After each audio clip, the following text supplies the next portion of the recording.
Welcome to A1R Psychic Radio here on Moonstruck TV with Amanda Hall Psychic all the way from the Gold Coast. Look, I hope you're having an absolutely awesome week wherever you are on this planet of ours. For us here in Australia, we're in the middle of winter and it's freezing cold, and I don't particularly like winter, so I don't function real well in the winter. I'm a summer person. I sort of get more energy in the summer, so I'll apologise now if I'm a bit slower today than normal because I'm like a lizard. I sort of don't like the cold. But anyway, we're going to kick the show off with the Simply Tarot card of the week. And this week it's a very interesting card that's come out first. Is the card of the Knight of Wands. Now, the Knight of Wands represents a young man up to the age of 25. But usually I find when a court card comes out, we usually find it's the secondary meaning. It's not always a young man up to the age of 25 that would be fair in colouring, would have green to hazily coloured eyes, light brown hair or blondie brown, even red hair. It's usually the secondary meaning, which is an important letter. Now, in this day and age, with all the digital technology that we all have become accustomed to, letters or snail mail are probably a thing of the past. But it's any form of communication that we would consider that we could print out, or something that's a written or typed word. So when we say things like an important letter, that would bring in SMS messages, your emails, your faxes, if you've got a dinosaur machine like that, anything that's a communication, whether it be on Messenger or some form of electronic media that is typed or something that we need to read on a screen. So be aware of that. So this week we're actually heading into the full moon in Capricorn. Now, I don't know about you, but these moons seem to come around awfully fast. I don't know. I know that the full moon only happens once a month, and I know the new moon only happens once a month, but it seems to be, we seem to be forever talking about the moon. And I suppose that's a really important subject because the moon is something that does govern our lives. Whether we like it or not, we are all governed by emotions, and some people are more emotional and more sensitive to the moon cycles than other people. And some people say, oh, that's a load of hog's wash. How can you be governed by something so far away from us? Well, we are. Whether we like it or not, we are governed by the moon and our emotions and how we process and deal with things that affect us on a day-to-day basis in our life. So when we have a full moon, what that actually means is the moon is very full and illuminated in the sky, and that's where we can sometimes see the man in the moon, and sometimes it gets a ring around it and it seems like it's very full, and it's like a bucket of water. If you imagine the bucket's full with water and we can't add any more to it, what do we need to do? If we want to add more water, we've got to empty it. We've got to release some of that water. So the full moon is actually asking us each month to release the emotions or the things that we no longer need in our lives. And because it goes into a particular star sign energy every month, it then denotes of how we're processing those emotions. And this is why some full moons are more intense than others. It's because of the star sign that happens to be in. This month, the full moon is actually in Capricorn. So it's going to be almost like a full moon that says, I really don't care. I'm not going to show you any emotion. Anything that's in my mind, that's in my head, that's in my heart is mine. I'm going to hang on to it. But it's also like I'm going to be quite dismissive. So it's almost a time of sort of working through or releasing things that are on a non-personal level, if you want to put it that way. It's a good time to actually get our finances in order and release anything that no longer serves us, whether it might be a telecommunications company or whether we need to change utility companies, things like that, banks, building societies, whatever the case may be, or even changing doctors or dentists can come under this cycle. It can be a time of really sitting down and analysing that and sort of looking at those sort of important services in our life. Do they serve us? Are they serving us well, or is it time for a change? So this full moon, which will be on the 28th, so we're starting the process or the lead into it a couple of days beforehand. On the 26th, we have 2 days lead in, 3 days of the full moon energy, and then 2 days on the decline. So this month, when you were actually going to work with your full moon and you'd be working with your full moon candle, you would be actually writing your list and sort of looking at areas that we've spoken about, things that might need to be released on an official or government or a non-personal sort of level, a level of things that you might have been hoping to sort of release for some time. And for some people, that can just be things that have been rattling around in their mind or in their life for a long time. It's like, It's time that was gone. I no longer need to give that any energy. I don't necessarily need to forgive it, but it's time to release it.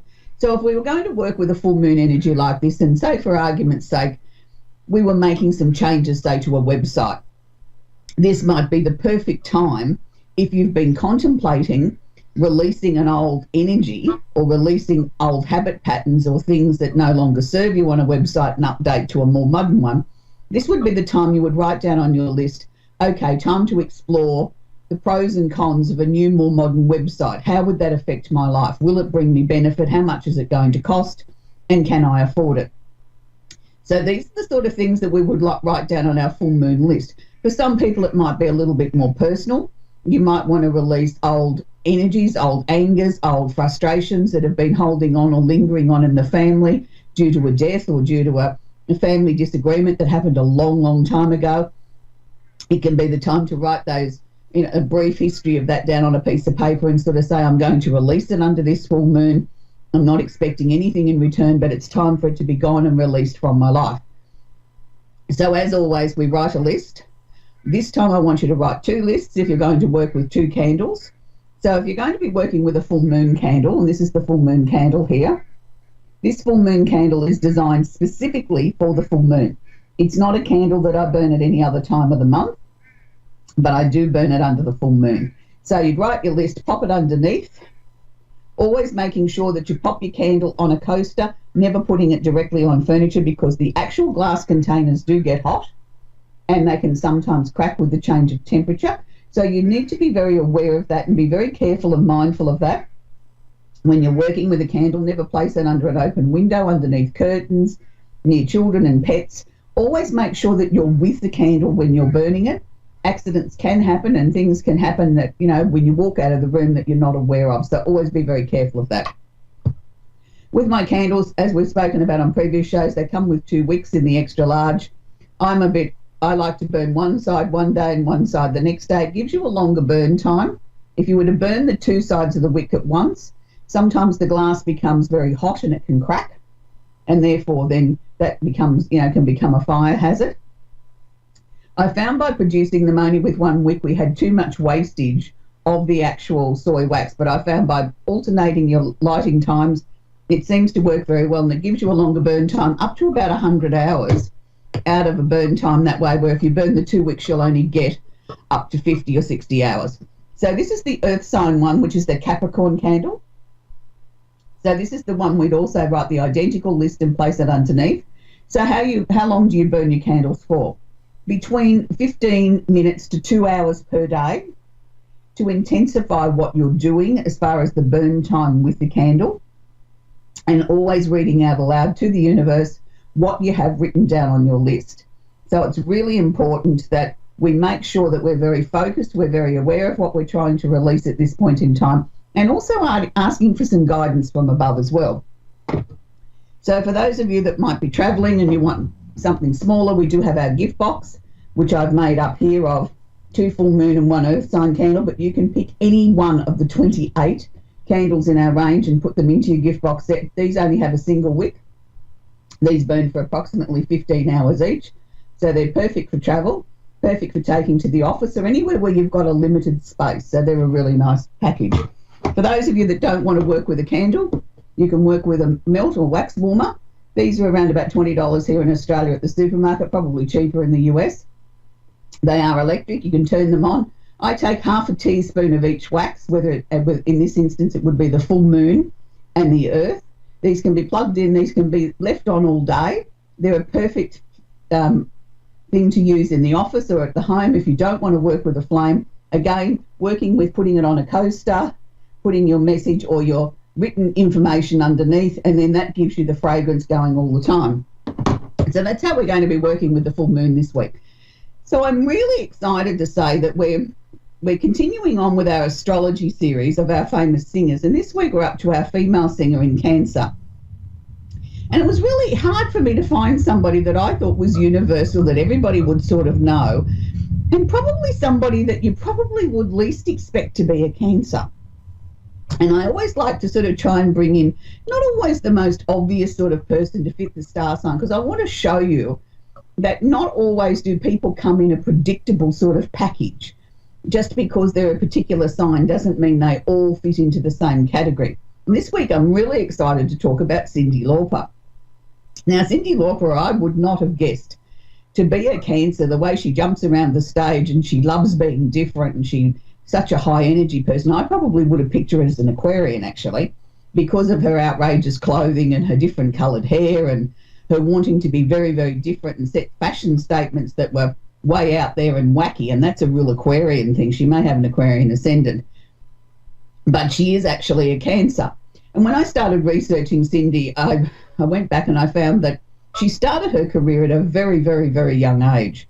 And this just shows the talent and the calibre of this woman. At the age of 12, and I'm saying yes, 12 years of age, she started songwriting and singing. I mean, can you cast your mind back to when you were 12? Were you doing anything that brilliant with your life? I know I wasn't. I was more focused on swimming and having a good time and bushwalking and really not focusing on what I wanted to do for a career, that was for sure. But she went on to write musicals for musical scores. She's written so many different songs. There probably isn't a person on the planet that doesn't sing along to a Cyndi Lauper song, whether you know it's her song or not. I'm sure you've sung along to it. And many of these songs have gone on to be songs that people use as a mantra or something that they really sort of use to bring into their lives to make them feel more positive. And one of the most prevalent songs that springs to mind is Girls Want to Have Fun. Now, I know I've been to many hens nights where girls have had that going on the turntable, just wanting to have fun and make a fool of themselves on a night out prior to somebody's wedding. So I think that's a song that pretty much everybody sort of knows and has sung along to at some stage or another. But Cyndi certainly has a very serious side to her, which is then where the Cancerian side comes in, where she's done a lot of humanitarian work around the planet. And she really has been quite an activist for gay and lesbian rights around the world. She gets on her soapbox quite often about everybody being able to be treated equal, and we shouldn't have barriers because of race, religion, creed, sexual preference, or anything else. So that's the real Cancerian side coming out in her time after time. And that's one of her famous songs that a lot of us know is Time After Time, and, you know, we all sing along to that song. So we do really want to acknowledge the hard work that Cyndi Lauper's done, and we hope she's got many, many, many more years of humanitarian work for her to achieve in this world, and we'll all be saying Time After Time and singing it with her. So we're going to take our first caller now, and we've got Jennifer in Melrose Park in Illinois. Are you there, Jennifer? Yep. How can I help you today, sweetie? I'm here. Do you have a question for me? Oh, no, I was just wanting to know if the, like, 20...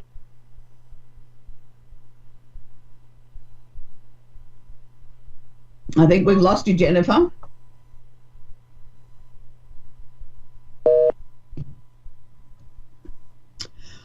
Well, it's unfortunate. It looks like we've lost Jennifer from Illinois.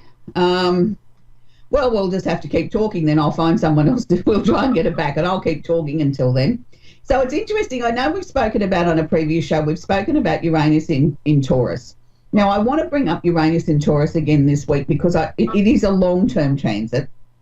It's going to be going on till about 2024, I think, if my memory serves me correctly.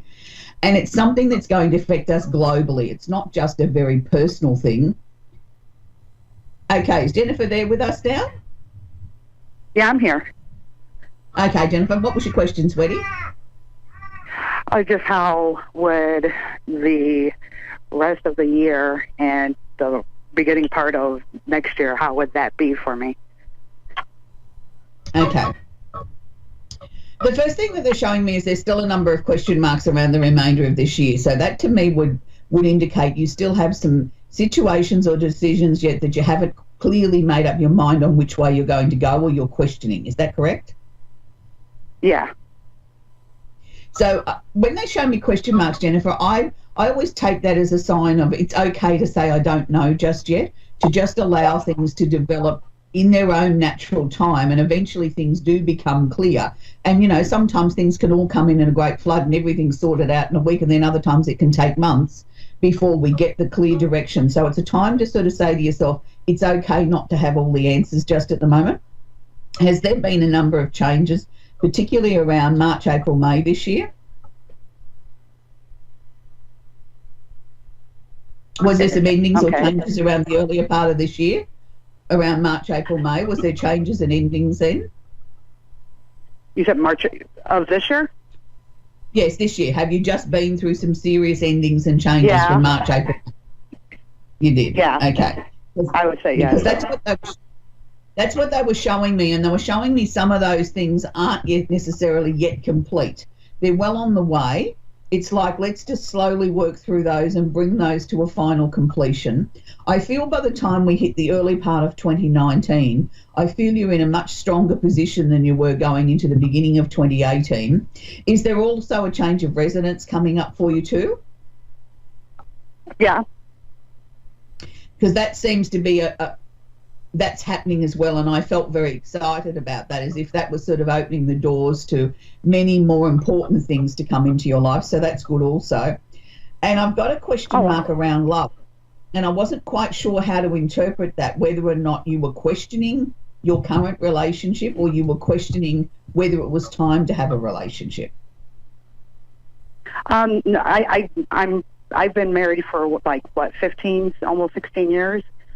You know, right. And I'm pretty comfortable and knowing that this is pretty much going to be, hopefully, something lifelong.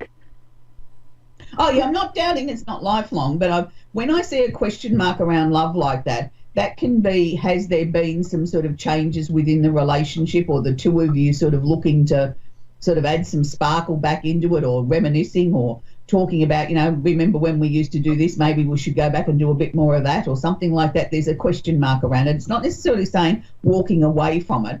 I felt as if I wanted to reignite the flame again. Okay. Bring some that makes sparkle sense. back into it.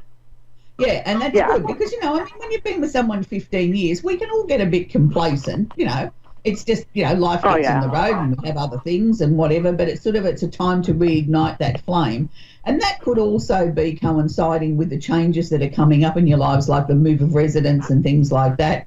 It's a fresh, brand new beginning. It's a sparkly time. It's a time of great excitement and, anticipation. So everything I feel is really heading in the right direction. But with your husband, has he talked about he's not particularly happy with his job? Because I sort of feel as if he's uncertain whether that's where he's going to stay long term. Yeah, I mean, just recently he's been talking about, maybe possibly switching. Yes. Yeah, I wouldn't be at all surprised. I don't think there's a definite decision there yet, Jennifer, but I think it's something that's sort of rolling around in his head, like it's sort of like, maybe let's get the move out of the road and some of the other things completed, and then he'll look at that. But don't be surprised somewhere in the next 12 months if he doesn't change his job, and I think he'll be a lot happier for it. Oh, okay. Okay. Yeah, so everything looks to be very, very positive as far as I can see, Jennifer. It's looking good. Because my father, he had passed away. Is there anything that you feel about him? They don't necessarily come through just because we want them to in such a short space of time when we're on the air.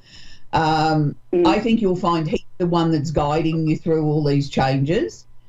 He's always around you, I know that much. But he was also sharing with me that there was a younger male. So do you have a brother or somebody that's still struggling with his passing?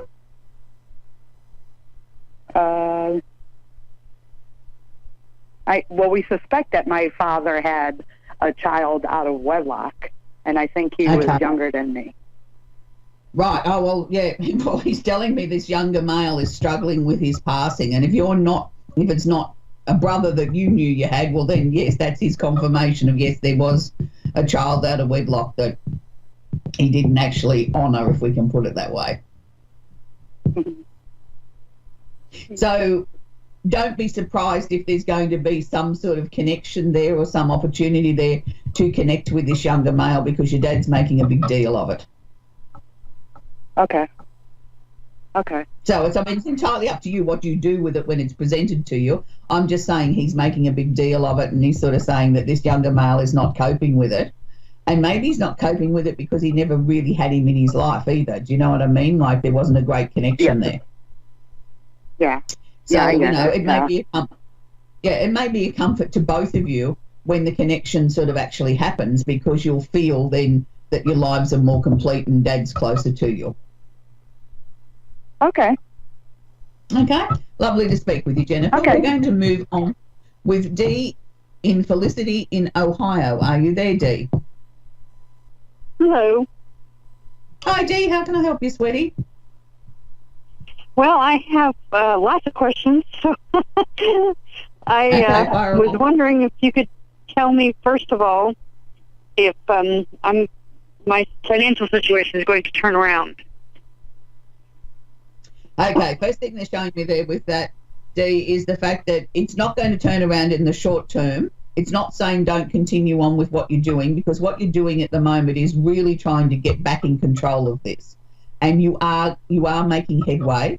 It just feels like that the progress that you're making is slower than a snail, but we need to keep on this path because it will turn around. You will get on top of it. I don't think much before the end of the year before you can turn around and say, I can take a sigh of relief and say it's going in the right direction, but it is getting there. So just keep doing what you're doing as far as finances are concerned, Dee. You are winning. Thank you. And I know it's been tough, but you need to keep on this, this very strict budgeting that you're doing, because you will see light at the end of the tunnel soon, I promise you. Thank you. I appreciate that. Mm-hmm. That helps a lot. It helps to know that I'm on the right track. Yeah, it's always hard, isn't it, Dee, when you're in situations like that, you sort of don't feel like you're getting anywhere. You wonder what it's all about, but you are. It wasn't necessarily your fault you got into this predicament. It was just a series of things that just all happened simultaneously, and it just took you out of control, that's all. It wasn't as if you went and had a great that's true. Yeah, so, you can't blame yourself for this. It's just called life. So, we have to deal with it the best way we can. So how else can I help you, Dee? I was wondering if there's going to be an old flame come back. Mm-hmm. Did he have dark hair last time you saw him? Yes. Yeah, I've got a dark-headed man returning from the past. I mean, obviously a little bit older looking than you remember him, but still got that most gorgeous smile. He had the most winning smile and the most twinkly eyes. He could melt any woman's heart. He is coming back towards you. I think his life hasn't exactly been a storybook either. Both of you have had a very difficult time since you've been apart. But it's interesting now when you do come back together, how much better and how much easier your lives will be. And I'm not saying had you always stayed together that you wouldn't have been through these things. It's just interesting to see that now when you do come back together that everything starts to flow right and goes right, and that's good. So I think you should be hearing or reconnecting with him by about September at the latest. Oh, really? That would be amazing. Yes. Do you see how it's going to happen? No, they didn't show me how it was going to happen, Dee. Look, things happen when they're meant to happen in the most peculiar of ways. But yes, I can that's tell true. you, there has not been a day since the two of you have been apart where you haven't come into his mind at least once in a day. Really? That's nice to know, because I thought he didn't think about me at all. Well, you're very wrong on that score. He did, and I know you thought about him often. Yes. Yeah, well, that's especially lately. When you were thinking about him, he was picking up on you were thinking about him, and he was thinking about you. So even though you've been miles and miles and miles apart, you haven't really been out of each other's mind and each other's heart. Oh, that's wonderful to know. Thank you. You're very, very welcome. But I'm looking forward to 2019 for you, Dee, because I think a lot of your wishes are going to come true in 2019, and life is certainly going to be on a much more upward swing than it's been for a very, very long time. So, keep doing what you're doing. You're on the right path. Everything's happening great, the way that it's meant to. pardon me, and your life is about to unfold and move in a very, very positive direction forward. So, just keep moving forward, Dee, and have a great opportunity. You have great opportunities coming towards you, and I don't want you to waste them by dwelling on things aren't moving fast enough. Just be grateful for where you've got to and say thank you every day, and then look forward to the next day. Anyway, we've come to the end of the show again. The show does go very quickly. On next week's show, we'll have our Simply Tarot card of the week. We'll be actually looking at the sun moving into Cancer next week. So I hope you can join us then next week, and we'll be looking at our male famous singer of the Leo next week. So that'll be exciting. Who will I dig up for that one? And we'll have a little glimpse around the universe and see what's happening around the universe. For those of you that might want a private reading with me, www.amandahallpsychic.com.au. Type in the word radio in capital letters at the checkout and you will get a discount. For our US viewers, I'm really excited to say I've had a number of people email me in the last week and saying that Secrets of Tarot has been spotted in their local bookshop. So if you really want to grab a set, and I know they're expensive for me to post here from Australia, have a look around your local bookstore. You may just be surprised that you'll be able to find them there, which is great news. So I look forward to working with everybody again next week. And I do apologise, I do have a little bit of a chest cold, so it's sort of taking my breathing away a little bit. But it's all good. It's winter time, and next week will be a bright new breezy show. And for those of you that want to join me on my workshop over at Facebook Live, I'll be there in a couple of minutes' time talking about the full moon in Capricorn. So until next week, have a great week wherever you are and keep smiling. Bye for now.